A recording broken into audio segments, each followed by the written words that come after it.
UEFA wameamua kumwepusha na dhahma bwana mdogo Prestia ambalo angeweza kukutana nalo pale katika viwanja vya Santiago Bernabeu siku ya Jumatano katika mchezo wa marejeano Real Madrid versus Benfica UEFA Champions League Playoff. Yamepigwa bani ya mchezo mmoja bwana mdogo Gianluca Prestian, huyu dogo ambaye anadaiwa kumfanyia vitendo vya ubaguzi wa rangi Vinicius Junior, nyota wa klabu ya Real Madrid. Wameamua sasa kuifanyia uchunguzi sakata zima na wameweza kumweka pembeni asijihusishe na huu mchezo marejeano ili kupisha uchunguzi wa hili sakata analodaiwa nalo kwamba aliweza kumuita nyani bwana Vinicius Junior, kitu ambacho hakikubaliki katika soka. So ni kama FIFA wameamua kumwepusha na dhahma, wameamua kumwepusha na kelele za mashabiki wa Real Madrid. As you know, hizi klabu hasa Real Madrid, ukienda pale Santiago Bernabeu,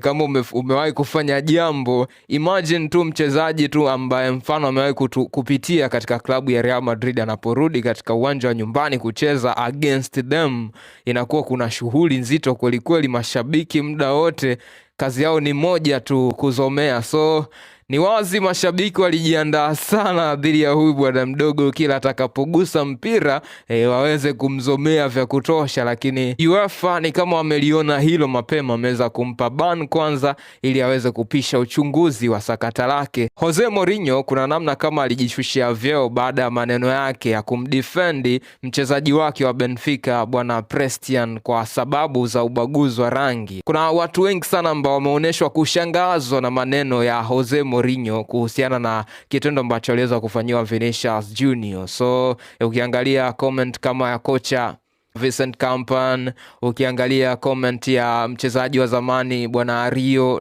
kuna watu wengi wanaamini kama na support ubaguzi wa rangi ambao anadaiwa kufanya bwana mdogo Prestian. Sasa baada ya story nyingi sana mtandaoni, wengi wakimwataki Jose Mourinho baada ya maneno yake, speech yake kuhusiana na lile tukio la Vinicius Junior kwenye mchezo wa Benfica dhidi ya Real Madrid, kuna namna maneno kama yamemuingia, anaogopa mpaka kuongea. Sasa kupitia kwenye page official ya Fabrizio Romano ameweza kuthibitisha kwamba kwenye ule mkutano wa waandishi wa habari kabla ya mchezo wa Jumatano wa UEFA Champions League second leg ya playoff Real Madrid dhidi ya Benfica, bwana Jose Mourinho amekataa kuongea, hataongea chochote na waandishi wa habari, na inaonekana ni wazi anaogopa maswali ya baadhi ya waandishi wa habari kuhusiana na sakata la Vinicius Junior. So ameona bora ni nyamaze kimya tu nisije nikachochea moto zaidi, kwa sababu moto umeshawaka huko. Watu hawaelewi maneno ya Jose Mourinho aloweza kuongea baada ya ile tukio la Vinicius Junior. So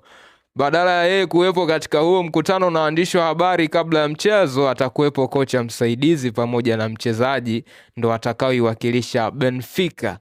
Jose Mourinho ni moja kati ya makocha ambao wanaheshimika sana na wachezaji weusi. Wachezaji kutokea Afrika wanamkubali sana Jose Mourinho kwa sababu ni moja ya makocha ambao wameamini sana talanta za vijana weusi, hasa ukiangalia kwenye klabu zake zote ambazo ameweza kupita aliwaamini sana vijana weusi. Angalia kwenye klabu kama Chelsea, yeye pia amekuwa akizungumza hilo kwamba anakubalika sana Afrika, na ni kweli ni moja kati ya makocha ambao wanakubalika sana Afrika. Sasa ile kauli yake aliongea dhidi ya Vinicius Junior ni kama ilimtia dosari kidogo. Watu wakaanza kujiuliza, ni Jose Mourinho huyu tunayemfahamu au ni kwa sababu tu analinda maslahi mapana ya klabu yake ya Benfica, ameamua kukaa upande wa bwana mdogo ili kulinda brand ya timu yake ya Benfica.